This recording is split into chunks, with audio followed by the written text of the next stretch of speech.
পৃথিবীতে ঢাক বেজেই চলেছে। ওইদিকে বিন্ধ্যাচল পর্বতে 9 জন বোনের মধ্যে কথা চলছে। সময় এসে গেছে ভক্তদেরকে শক্তি প্রদান করার জন্য। মাতা শৈলপুত্রী বলে ওঠেন, এবারের পুজোতে আমি আমার ভক্তদেরকে ধৈর্য আর স্থিরতার আশীর্বাদ দেব। মাতা ব্রহ্মচারিণী বলে ওঠেন, আমি ভক্তদেরকে তপস্যা আর নিয়ন্ত্রণের শক্তি দেব, যাতে করে তারা নিজেদের আত্মাবলকে অফুরন্ত করতে পারে।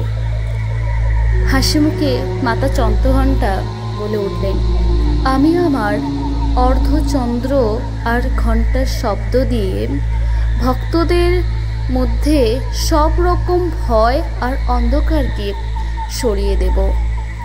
মাতা কুষ্মান্ডা বলে ওঠেন, সৃষ্টি হয়েছে আমার মুখের হাসি থেকে।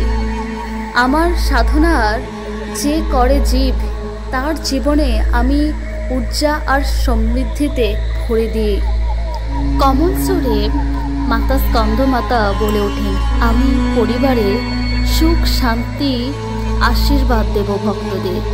যেভাবে আমি আমার পুত্র কার্তিককে রক্ষা করি, সেভাবে আমি আমার ভক্তদেরকেও রক্ষা করব। মাতা কাত্যায়নী বলে ওঠেন, আমি ভক্তদের সাহস আর বিজয় হওয়ার বর প্রদান করব। যে আমাকে পূজা করে তার জীবনে সমস্ত রকম বাধাকে আমি দূর করিয়ে দেব। মাতা কালরাত্রি বলে ওঠেন ভয়ঙ্কর আওয়াজে, আমি দেখতে পারি ভয়ঙ্কর, কিন্তু আমি ভক্তদের জন্য সবচেয়ে শ্রেষ্ঠ মঙ্গলকারী। আমি ওদের শত্রু আর ভয়ের অন্ত করে দিই। মধুর স্বরে মা গৌরী বলে ওঠেন, আমি আমার শ্বেত বর্ণ দিয়ে ভক্তদের পাপ মিটিয়ে দেব আর জীবনকে শুদ্ধতা আর শান্তির প্রকাশকে ভরিয়ে দেব। মাতা সিদ্ধিদাত্রী দিব্য স্বরে বলে ওঠেন, ভক্তদের সব রকম আমি সিদ্ধি আর মোক্ষ প্রদান করব, কারণ সাধকের শেষ লক্ষ্য সেটাই হয়ে থাকে।